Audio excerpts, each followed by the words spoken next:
Hello, parents. This afternoon, I am going to be telling you about your packet that is coming home for your child's reading improvement plan.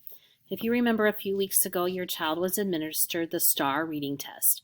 And if your child appeared in the yellow or the red range, we have to do a reading improvement plan.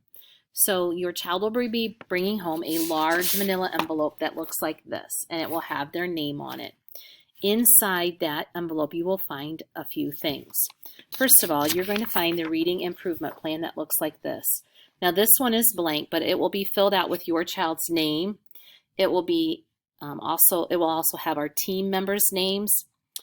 In section 2, those areas that are checked are based upon the results from the STAR reading test.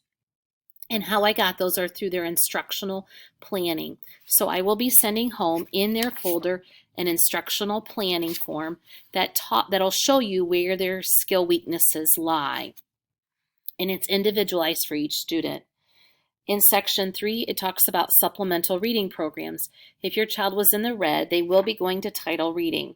Some other ways that we can help your child are through small group intervention, frequent progress monitoring. So you may have noticed that your child is bringing home fluency practice on purple paper.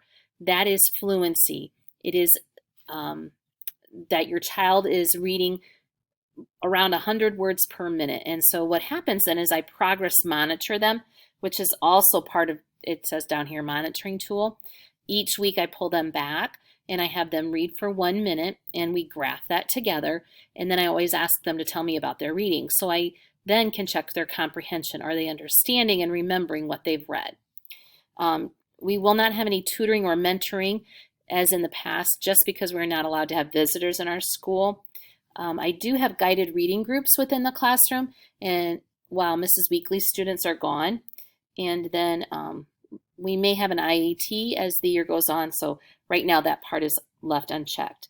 Frequency of the monitoring, I have bi-weekly. I like to listen to the boys and girls read weekly, but sometimes it may not happen, or maybe I'll listen to certain individuals 1 week and then the other individuals another week.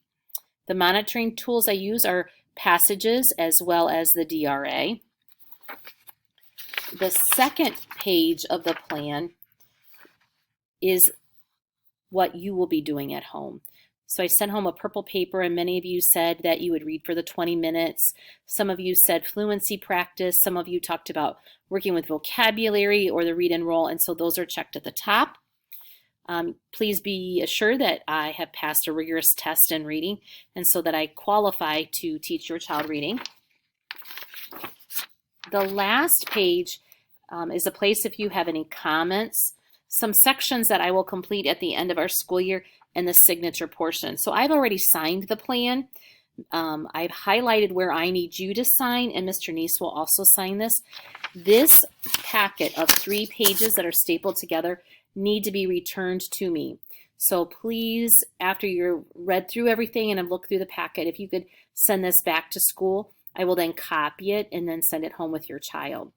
So not only in that manila folder will be the RIMP plan, but the instructional planning form, so it'll let you see where your child falls below in skill level. I will send home Fry's frequent words. Some of them, like, oh, they know these. So keep going, see where they are. Those words, don't waste your time on the words they know. Practice words that they don't know, and sometimes we think, oh, they should know those words, and they don't. So keep that tool. Fry's phrases. I'm also sending that in the folder as well. What we found is that all books have phrases, so to speak, and they have these high frequency words in them. So about the 3rd or 4th grade, we kind of switch gears. Instead of the words in isolation, words and phrases, because these are even in adult books. So there's a packet of these to practice, and you could do just a couple every night. Or I know years ago when I was in 3rd grade, what I would do is I would time the kids for 1 minute. We would read the phrases so far, and then we would stop. Put that away, and then the next Friday we would get it out again and then read the phrases for 1 minute to see if we had more phrases. It just kind of made it like a little game. Some of you talked about the roll and tell. You'll need a dice, and there's a couple different roll and tell or roll and retell activities in here. both for fiction, which is anything that's fake, and nonfiction or informational text. There's also a packet of fluency passages in there for you to use. I know I send one home on Monday, but feel free to use those things. So again, look for that manila envelope coming home. Please make sure that you sign the rent plan. If you have any questions, let me know, and then I will send you a copy. Thank you and have a great evening.